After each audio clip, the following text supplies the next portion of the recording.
Good afternoon. So, following on from my last two videos, we now actually get to chapter one of Stevie's book, The 1% Mindset. And in chapter one, Stevie talks through his life. He talks through his early life, where he was brought up.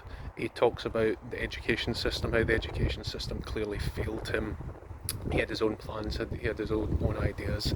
He always wanted to be an entrepreneur, and he talks about some of the people who he mirrored and modelled, something that he helps us all learn about as well.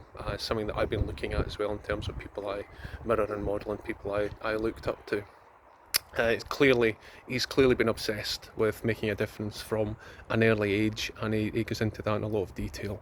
And he asks a really important question. Do you live inwardly or outwardly? And that's something we should all think about. How much are we obsessed with what's going on inside rather than what's going on outside? So my plan in this is to give sort of three key insights into each of the chapters.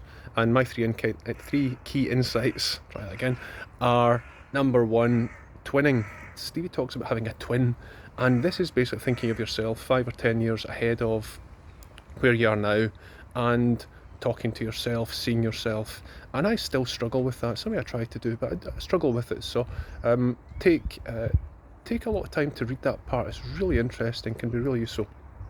Number two, insight number two, where Stevie talks about role models and who do you want to model and mirror, who do you look up to, who do you aspire to be, who do you think are people that you want to be like. Third one is the Scrooge story. I find this one really fascinating because it's a movie I remember from many years ago, where Stevie talks about going to the end of your life and what's left, what's your legacy, what have you done, has it been worthwhile, do you have lots of regrets? So throughout the whole book is Stevie's work ethic.